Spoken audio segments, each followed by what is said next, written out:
Hey guys, welcome to episode 6. This is Brian Lackey. I'm Luis, the host. So Brian's from originally from Maryland, and but right now he's in Brazil. Where are you exactly? So right now I'm in Belo Horizonte, Brazil. It's the Mhm. third largest city. Belo Horizonte. So what brought you to Belo Horizonte? So when I had backpacked Brazil in 2017, this is one of my favorite places because it's a lot chiller than Rio and Sao Paulo, and there's also less gringos. And gringos are fine, but like when I was in Medellin, I was hanging out with all the gringos, and so I wasn't learning as much Spanish as I should have. Mm, And so here, there's like I haven't seen any foreigners the whole time I've been here. It's like chill.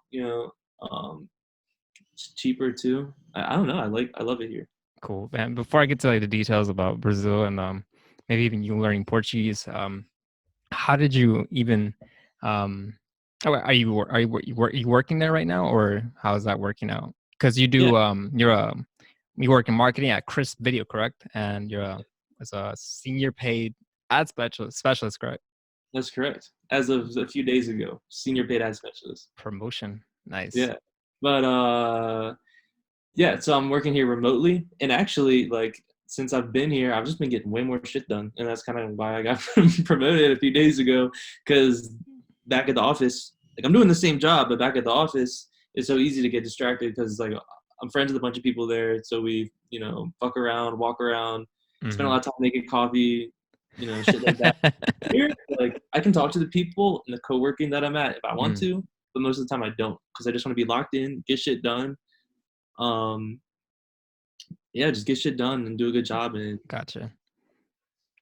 Wait, but yeah, can we take it back though, like to like the beginning, like way back before you were even remote or in Brazil?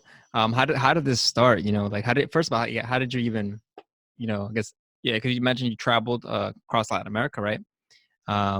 After was it after college? Like how did that even like get into your mind? Like what happened? Like someone just said, hey man, you should check out Latin America.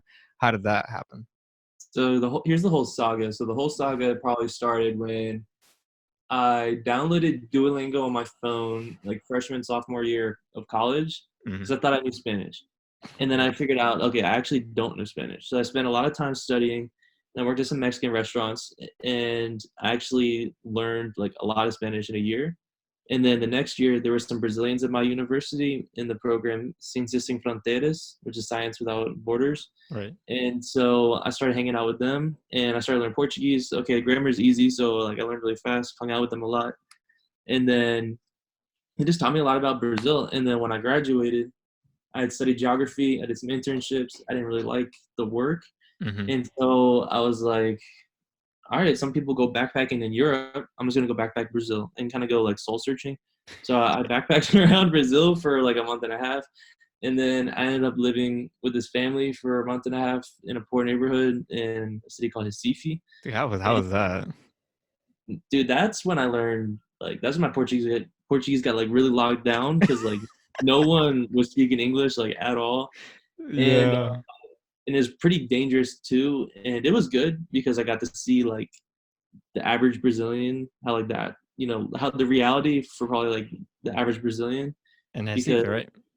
in Recife, because Hmm. normally when you're just being a tourist, you're going to like Copacabana in Rio Hmm. and like the rich parts of the city, and we Right. were like, really far away from the rich part. So it was a good learning experience. Mm. And then after that, then I went back to the U.S. briefly for like 1 month, but well, while I was in Recife, I taught English a little bit and I liked it. So when I went back for a month, I just spent the whole time developing like an English course, like based off of like my knowledge of Portuguese. And then I kind of like had to like relearn English and like study English to actually figure out how it works. Hmm. And then I made like, a whole like learning system. And then I went to Florianopolis, which is another city that I liked in Brazil in the south, Right. and I was going to teach English there, except that I wanted to be a surfer. So like I moved to a small fishing village where there were like not that many people. So I didn't make basically any money. I made a little bit, but like it was not enough to like cover my cost of living. And Right. so I was just like I surfed a lot and I taught English a decent amount, as much as I could. And then I did that for like 3 months. And in that 3 months, that's when I kind of started making stuff digital. So I started like making like slideshows and like making like lesson plans and like homeworks that could be Hmm. printed out. And then after those 3 months, my 6 months in Brazil were up. So I had to leave. So I went back to the US. And then when I went back, that's when I wanted to keep teaching people, but I wasn't there physically. So I had to learn about websites. So I got a job at another Mexican restaurant because that's like my default job. Mexican restaurant. We like what? Just like waiting tables? Yeah, waiting tables. Because I Cool. figure like, okay, I could be a waiter anywhere, but if I'm a waiter Right. at a Mexican restaurant, at least I'm learning Spanish. Plus, I like Mexican food, so it's kind of a win-win. True. So I was doing that, working every day, and then every night I would just spend all night learning about like WordPress, ads, digital marketing, stuff like that. Hmm. And then I got some clients online. I was doing Google search ads, and then still working with the Mexicans, the Mexican restaurant. And then I formed an LLC called Gringo English LLC. My website, Gringo. Gringo Gringo, English. my website Okay. is gringoenglish.com. That's a pretty good domain name. I still have it. Gringo English. Right. Yeah. Yeah. It is. I remember that one. And so I did that, and then I was getting some clients. Okay, and then like I don't know how many months went by, maybe like 6 months, something like that. And then I had some clientele. Okay, I don't remember how many, maybe like 10, 15, 20 clients, something like that. Hmm. Like private English lessons. Try to do groups. Just don't try to do group English classes online. If you're doing it solo, it's like too hard to organize, at least in Brazil. Hmm. Uh, but then I was making some money, so I was like, okay, I might as well just move to Colombia. So cost of living's down, Right. you know, improve my Spanish.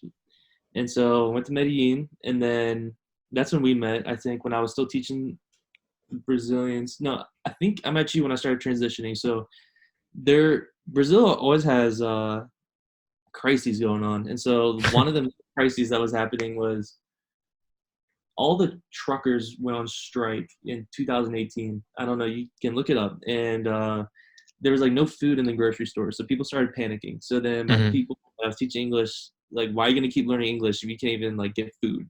So they were like, right, keep doing it. This It's doesn't make. it's a good point. I was like, okay, I don't blame you. And then so like I was losing people, and I was like, man, why don't I just why does the clientele have to be Brazilian? Why can't the clientele be from like a rich country like the US?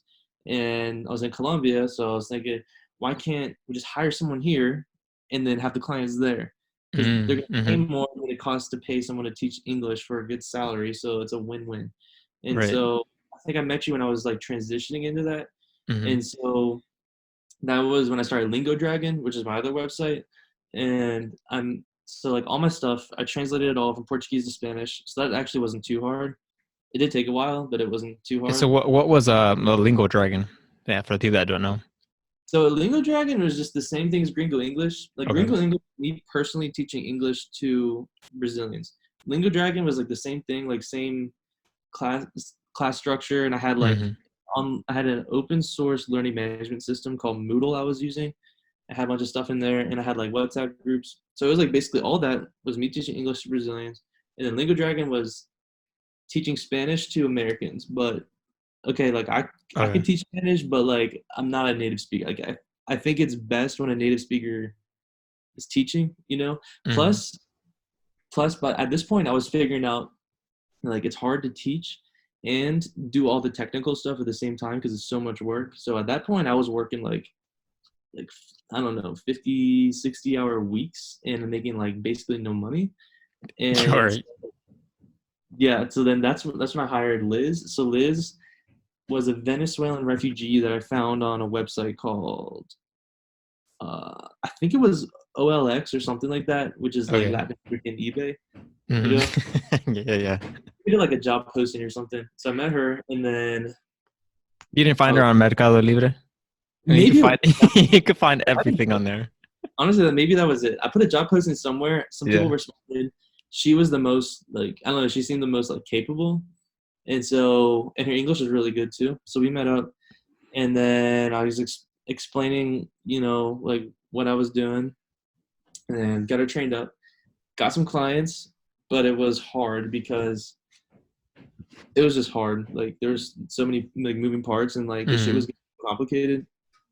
And so I did that for a while, and I was basically still not making any money. And then I went to Bogota for a week, hung out with some people because my like 6 months were ending. And then in like a Hail Mary, then I went to Mexico because I was like, okay, like, I can make this shit work, and then go back to the U.S. And then I don't know, then I'm kind of fucked. So, but I remember in Mexico, we got our first client, and I was like really fucking happy. I think it was $210, and I remember exactly where I was, and I saw it come through on my phone. Yeah. And that did not nearly cover the cost of all the other shit we've been doing, all the hours and stuff, but it was a Hmm. win, you know. And they got a couple more clients, but it was like really not enough, fast enough to, make it Hmm. viable. Yeah, So and you had to leave because the 6 months, right? Like the tourist thing. Was it the tourist visa was ending? yeah, my 6 months were up, and then I mean, it kind of worked out because her family ended up moving back to Venezuela because her Oh, grandma got sick or something. So you it look at was the like, positive side, right? so I mean, it didn't work out for everyone. It kind of sucked, but it kind of, I don't know, kind of worked out. But anyway, I came back to the U.S. and I was like, damn, bro, I fucked up. Like I've wasted the last 2 years of my life and I've accomplished Just nothing. trying businesses out and whatnot, right? I was like, I have like no money left basically at this point. I have Mm. nothing to do with this. So my thought process was, what? Okay, I'm gonna work at another Mexican restaurant, but this time I'm gonna split the money, and instead of advertising myself, I'm gonna pay an agency to do it for me, and then they can figure out that part, and then we'll do that, and then I'll get rich. So I made a whole like thing explaining like my business and all the numbers and stuff, and Mm. then I went to a digital marketing agency. I showed it to them, and I was like, how can you guys help me?" And they were like, "We kind of want to hire you." And I was like, "Oh shit," because like I knew like so much stuff by this point, I didn't even Mm. realize. And it didn't end up working out with them, but once they said that, I was like, okay, I need to get my resume together and get a job doing this shit because now I know this shit because that's just what I've been doing the last 2 years. Right. And then I applied to a bunch of places, and then I remember I found this job on Indeed, Chris Video, and it was like a very cryptic job description, like Hmm. job offer. And it was like this mysterious thing, like call this number, and I called this number, and there was like some guy screaming about like on some crazy shit. You want it, like, I don't know. He was like really hyped up and like gave like very detailed like instructions that you had to follow. Hmm. So the first one was like send an email. So I typed up kind of like the most, it wasn't the most insane, but I typed up a pretty crazy email talking about how I was like a fanatic for digital marketing, Marketing.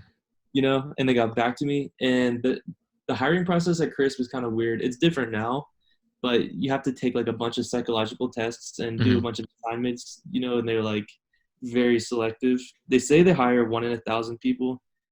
It's probably one in like a few hundred, maybe it is one in a Okay. thousand, but they're like very selective because there's like a lot of things you have to do right. And Right. then I ended up getting the job. So that my parents were living in Huntsville, Alabama, so that was a pretty easy move to go to Atlanta Hmm. and then start working there. And then And at this point, so you kind of like, your business has failed, you ran out of money, move back to Alabama, start waiting tables again, and but somehow they as just job, not a job, it was the agency, right, that said they wanted to hire you but didn't work out. Now you're moving to Atlanta because you got hired yeah, at Chris, right?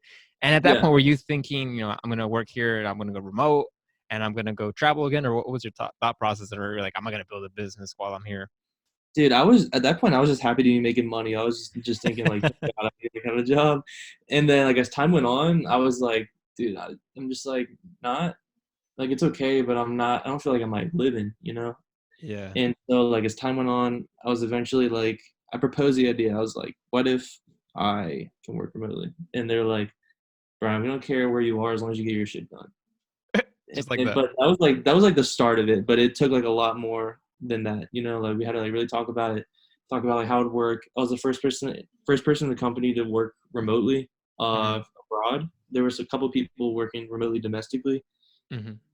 So we came up with a plan and ended up happening a year in, my like 1 year mark, they were like, all right, that's when you can go remote if you hit all your goals. So we made it happen. Now I'm remote. So now I'm happy because initially when I was abroad, felt like I was living, but like financially and professionally, like failing pretty bad. Hmm. And when I was working there, like okay, I was making money and like doing well professionally, but I wasn't really living. And now I'm succeeding in both. So now I'm like, this is like where I need to be, you know? Right. That's my But song.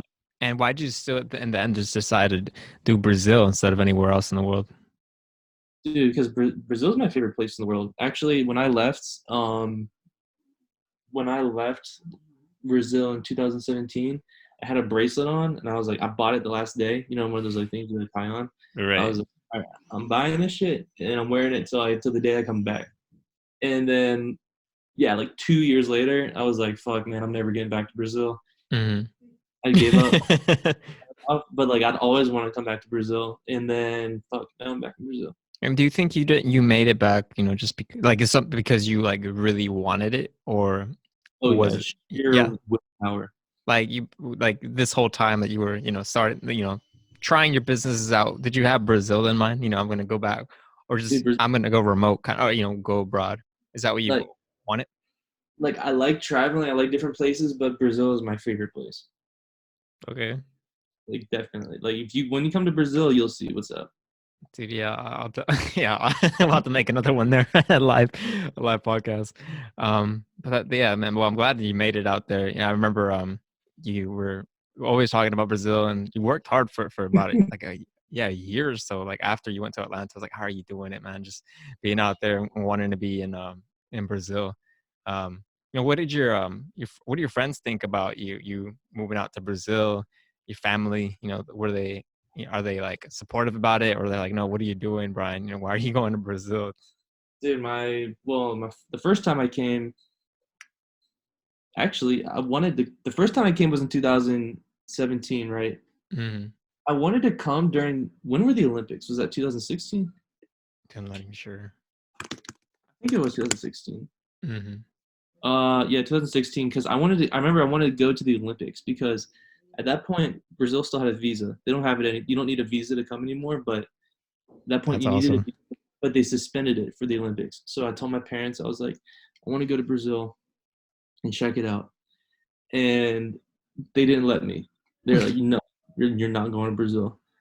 But then when I graduated the next year in 2017, I was like, screw you. Not really, but because I was like nice about it. But I was like, they don't want me to go, but I don't care. I'm going to Brazil. And they were worried, which smart because first time I came, I didn't know what was safe, like what was not safe. I'm actually surprised I didn't get robbed. Right. But they were not fans. They were not at all fans. And Mm. then when I went to Colombia, they weren't as down with it either. But now they're like, whatever. Like you've been there all the time. Whatever. What Have a about what about your friends? Was it hard to leave the my states? friend, man. I, I, here's the thing. Like after I left Maryland, um, I left Maryland like right when I finished high school. So I had to like make a whole bunch of like make all my friends again in college. mm, Like, but like my parents' city, like I'd only ever spent summers there. I never actually lived there. So basically don't have like a friend network there. So that was like not a gotcha. problem to leave there. And then Tuscaloosa, where I went to school with the Bama, it was Hmm. like after college everyone leaves. You Right. know, so at that point there's like really nothing keeping me there because if I were in Maryland maybe it'd be different. The only thing that's hard is my family, but we stay in touch a lot. Right. But do you ever feel there's like pressure that, you should be kind of like going up this like normal, like traditional path, getting the house, the car, you know, not working in Brazil remotely. It's like completely different, did you have to like kind of like at some point say, what, that's not what I want? Or when did you come to that realization if you have? I mean, yeah, I've definitely come to that realization. Uh, I don't know if there's like a day. It's just kind of like a slow thing. And why Like, and how did that happen? I mean, there's a few reasons. Like, I like the lifestyle here better. I like the climate's better. Like, Americans are nice, but the people here are even nicer. Hmm. And the culture, like, there's a lot of things I like. And so it's not just like the fact that I like Brazil. It's like I also like working remotely now, which I didn't know until recently because I get more shit done and it gives you more freedom. Hmm. And on top of that, like being able to work remotely, you know, the cost of living is a lot lower here than there. So I don't Hmm. live like I don't live like I'm way richer than I was before, but I'm able to save up money, and not really have to worry about it like before. So there's just like a whole lot of things that add up to be like, yeah, this is a much better situation. Much, much better. Oh yeah. So basically, like being out there, you're leveraging the income that you make because you make make a U.S. salary, right? Living in Brazil, so that for sure, like it's probably like, what 2-3 times the price, like well more than I guess when you convert it into reais is it's a lot more, correct? It's cheaper, but Brazil is actually kind of expensive for South America. Mm-hmm. The only country that's more expensive is probably Chile.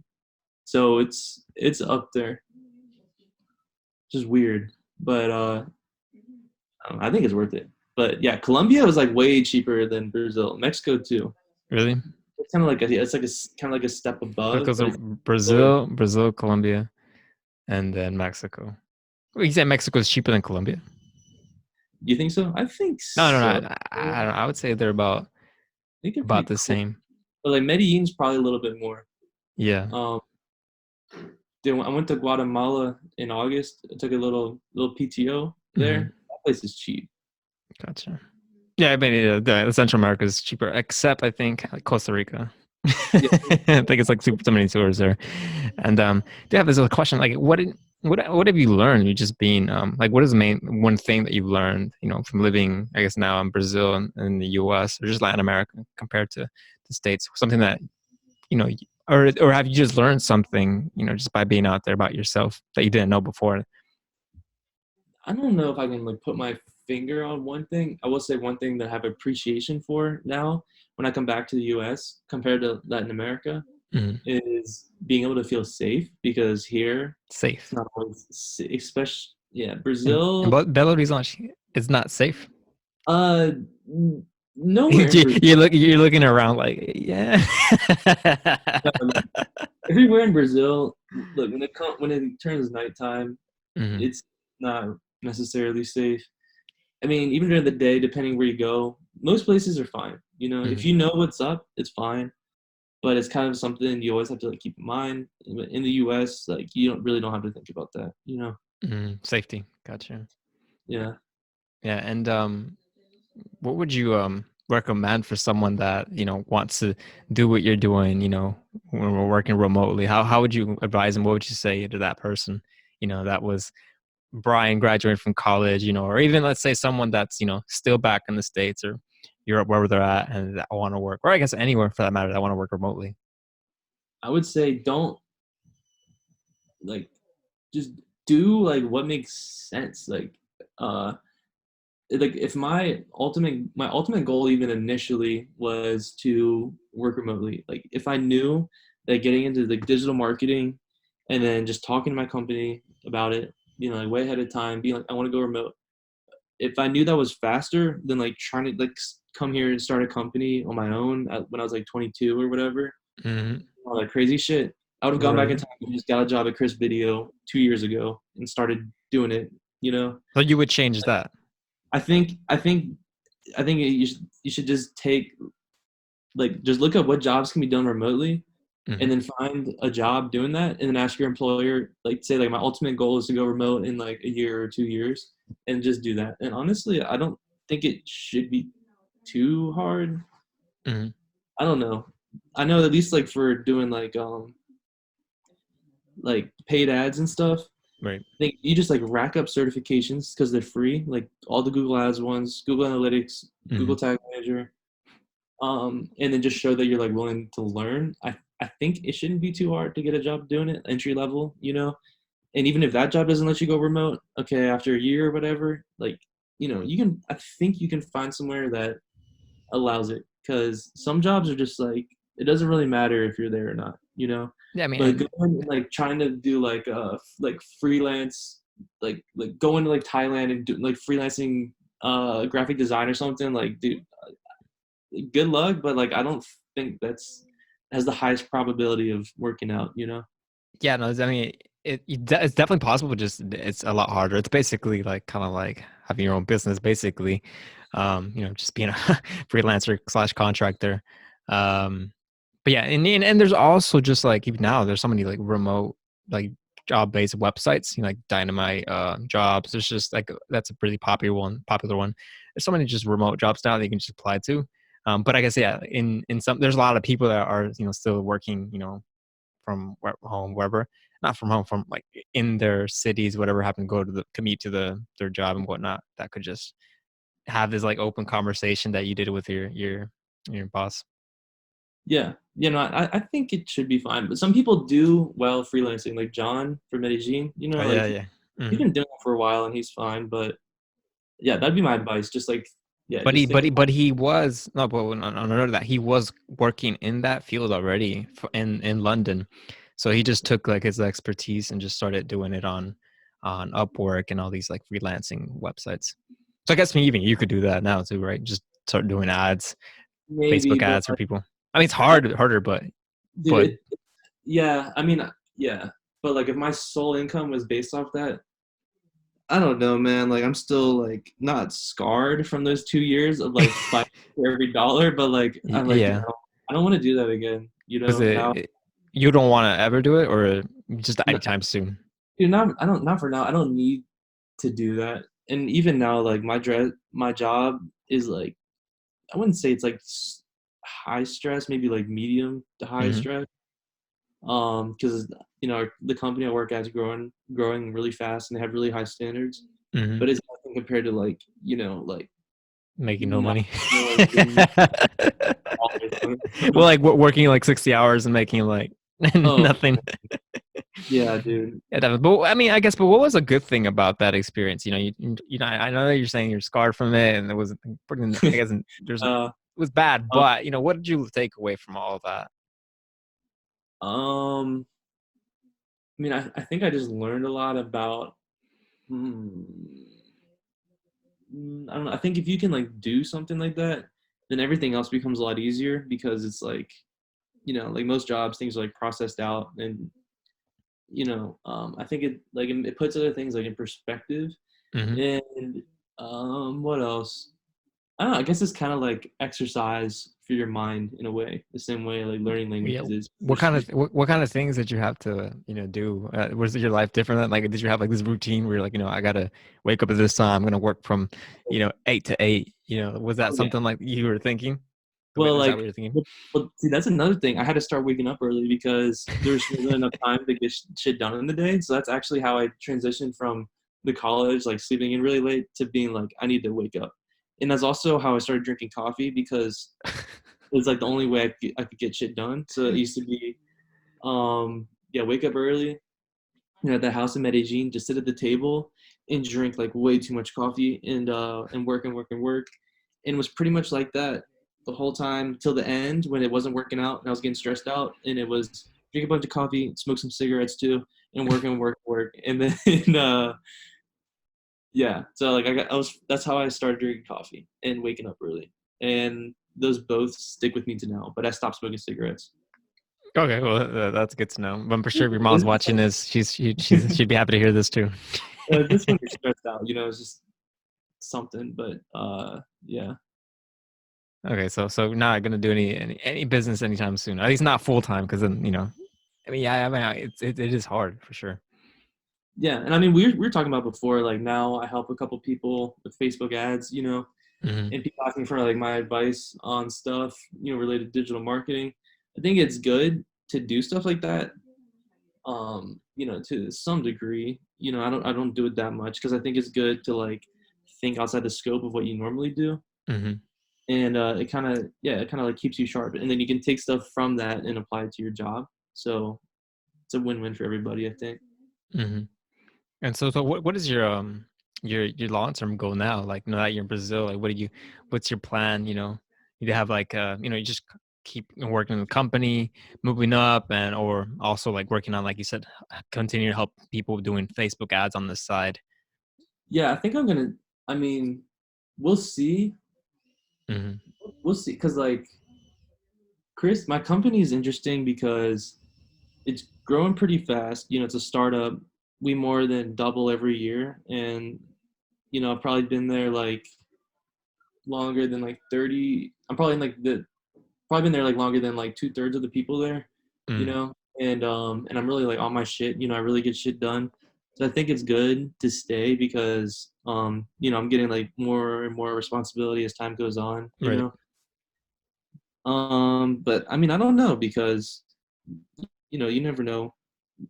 You know, you never know what So could you're just happen or what kind you of want to. seeing where this takes you the next few months, I guess, next years, even in just traveling in Yeah, Brazil and whatnot. You know. yeah, 100%. I'm gonna stay until the end of the year. You know, after that, we'll see. Like, if I were to leave, I would talk to him ahead of time. You know, I'd be Hmm. like, kind of like what I'm thinking. Um, but for now, I'm fine. So my plan for now is be in Brazil until the end of April, and then come back to the U.S. in May. My cousin's getting married, and then I kind of want to hang out with family and stuff. And then May, I don't know where I'm gonna go. May, June, but in July, I had to go back to my company to our global HQ. We call it our Nice. global HQ now that I Global went. HQ to work. Um, yeah, because we negotiated a thing where I have to come in like every X amount of months Hmm. to you know, Yeah, to work in person.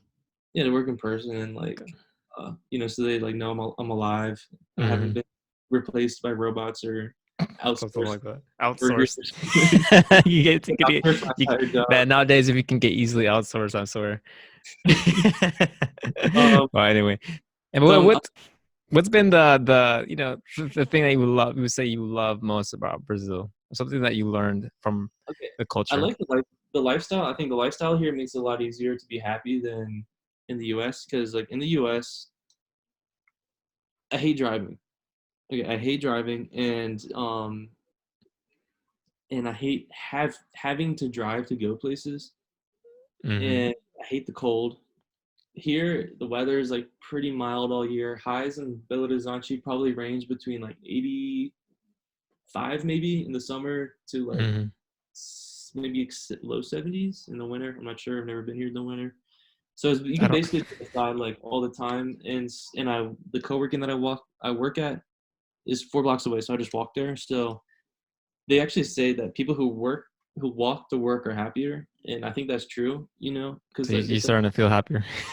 I feel and on the way I can like you know, get a coffee on the way, get an Yeah. empanada or like get an acai or something. Acai. Compared to like Atlanta traffic for like 30 to 45 minutes, like dude, you cannot compare those two Dude, things. that's a minimum 45 minutes. Some people drive like over an hour just to get to work. Yeah, so I like mean, I even agree, man, for sure. I also work remotely. I haven't really driven anywhere in such a long time. Right now I'm in the States, so I have been driving a little bit more. But overall, yeah. I mean, and the funny thing is, like after college, like my first like a job, I started working remotely. So I didn't really get to experience the whole having to commute to work every single day. So yeah. I kind of sometimes wish I did, so I would appreciate it even more. So I'm yeah, sure you now really appreciate this for sure, being able to work from wherever. And oh yeah, man. But yeah, definitely. And I can relate. Same thing in Colombia. You have everything within a few blocks, and everything you need from cafes, co-working, everything literally you could think of. yeah, yeah, that's Has probably has my it favorite. been easy for you? You know, making friends, meeting people. You know, Oh, yeah. how is your Portuguese is like? I would say, I think it's a pretty good. You know, but has it been easy for you now that you moved officially to Belo Horizonte? Yeah, like I would say that I was practicing Portuguese with some Brazilians in Atlanta, but not, you know, not every day, Hmm. definitely.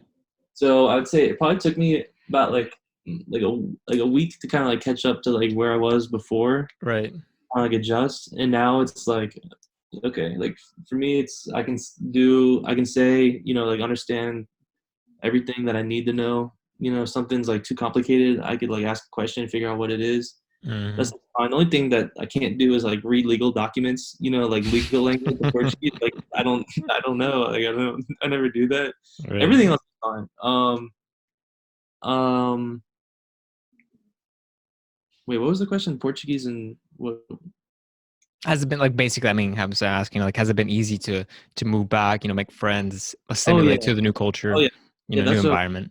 yeah, making friends, dude. It's Brazilians are very open. It's very easy. Like when I got here, I already knew some people here before I got here. I knew like maybe five, six, seven, eight people, something like that. Mm, But I got back, and everyone I knew was busy. One of the first weekends I was back, and so I was like, all right, I'm gonna go to the bar and I'm gonna meet some people. So I asked my roommates a bar to go to. They told me.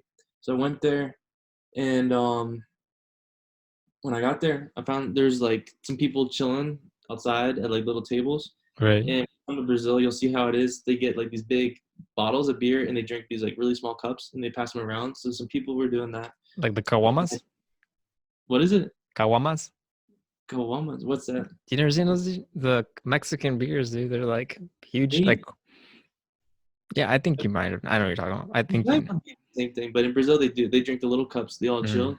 I saw some people doing that, and I asked them where the bar was that my roommate told me about, right. and they're like, "Oh, it's over here. You take this turn, whatever." Okay, so I went there, and I didn't like it. I was like, I didn't like the vibe. You couldn't really talk to people. So I was like in there. I was like, okay, I'm not really feeling this. So I left, and I went back to the dudes that told me that. I was like, man, I don't know. I didn't really like that place. And I was like, can I just chill with you guys? And they're like, hell yeah, man. And then so we were chilling. Some of them knew English too, and they wanted to practice. So we were talking English, talking Portuguese. Like got kind of drunk, had a good time, Mm.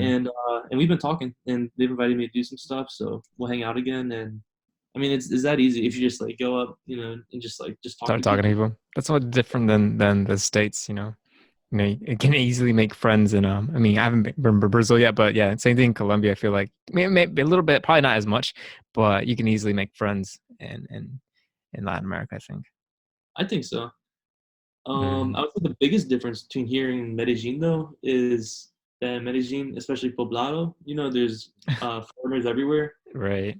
Here, dude, I've been here a month, over a month. What's today? Like a month and a week, You're maybe like lovely. almost a month and a half, and I haven't seen a single foreigner or like heard any other language other than Portuguese yet. Really. Well, Even that's though, good, right? yeah, like I like it. Hmm. It's not necessarily. I guess it's kind of subjective. For some people, it's not good. If you don't speak Portuguese, like if I were to go to like Russia or something, I think I would want at least some contact with people who are Yeah. foreign, just so I can like That mean that's talk. a yeah, that's an advantage that you were there, you've been there before and spent a good amount of time there and kept talking to people in Atlanta that knew Portuguese. So yeah, makes sense. Yeah, I think the same thing. If I was like in Russia or in Asia, I think I'd want some English speaking people to communicate Yeah, with every now and then at least. yeah, no, yeah, definitely. But I think wherever you are, you should make like a concerted effort to learn the language as much as possible because Hmm. a is just like is good for you. It's like and it's beneficial. Maybe it'll help you professionally, or maybe it'll help you, meet friends or like just make your life easier. Hmm. And and beyond that, like you'll get so much more out of the experience if you can hang out with the locals and like speak their language to even to Know like, the slang, all these yeah, terminology.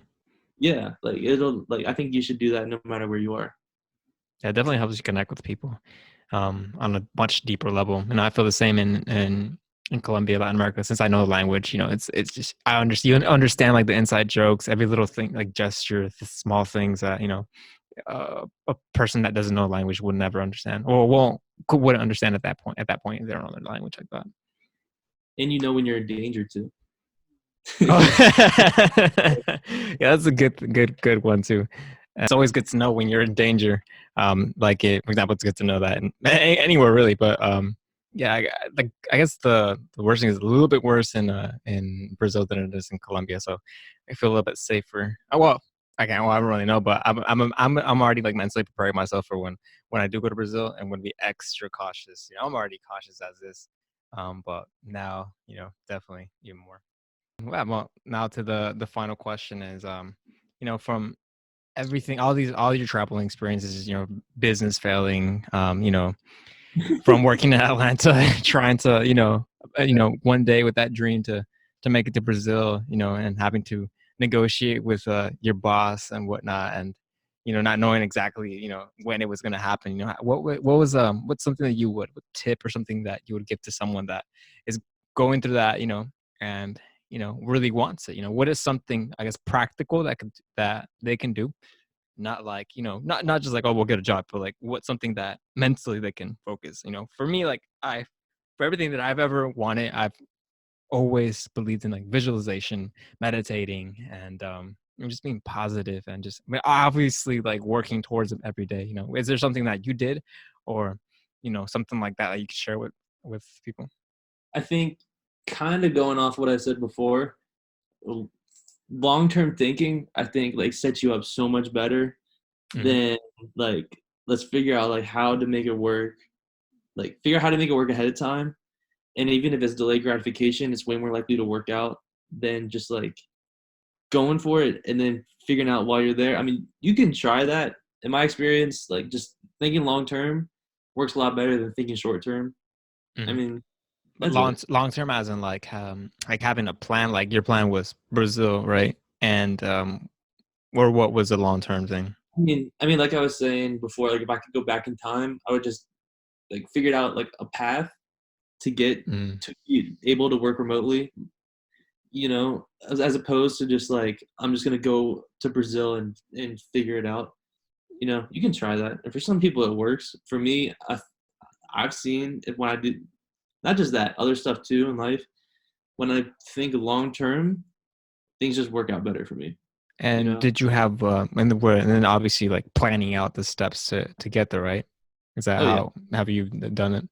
yeah. Planning, also being organized. Something I started doing Hmm. at work that transferred into my personal life is like on my screen like right now there's sticky notes everywhere, everything. There's like all this shit, otherwise I'd forget it. I Hmm. kind of brought that into my life too, and I started making lists and organizing everything. My Google Drive is sickeningly organized. My life is in spreadsheets, everything. It doesn't take that much effort to do. It does initially, but after setup it doesn't take much effort to maintain. And all your stuff is like exactly where it is. And that's another example of long-term thinking, because you do it now and it sucks now, but long-term, if you need any information, if you need to look at a document, if you need to do whatever, if you need to reference a plan or Hmm. some note, anything, you can find it. I think that's like something way more people should do. That's something I wish I'd done in the past. Okay, so this has definitely been helping you like becoming, or you said everything like it's in like folders and whatnot and sticky Yeah, notes everywhere, right? dude, yeah, everything that's long-term thinking like that. Anything that sucks now, but it's gonna help you in the future, just start it. Start it now. It's usually like that too, huh? Anything you really want, like initially it's hard to do it, and you're like, oh, I gotta do this every day now in order to get to where I want to be. Um, That's so my big piece of advice. And even I fail on that a lot. I do it more than I used to, but like I need to do it more. I think the more you do it, the better off you are. being organized. Do you have like a morning routine or something like that? Yeah. So when I wake up, I have 3 alarms. So on the third one's when I actually wake up, Okay. and that alarm is like that last alarm reminds me to log my dreams, and so I just like have a shortcut on my phone. It's the first thing I do when I wake up. Click it, and then whatever my dream was, type it in like right there. And once you start logging those, you start remembering your dreams more. Then you can start lucid dreaming, and it's cool. Plus, it's cool to just remember your dreams as opposed to just like the night nothing happened. You Wait, know? hold on. So I know this is supposed to be a last question, but you said that you actually remember them now.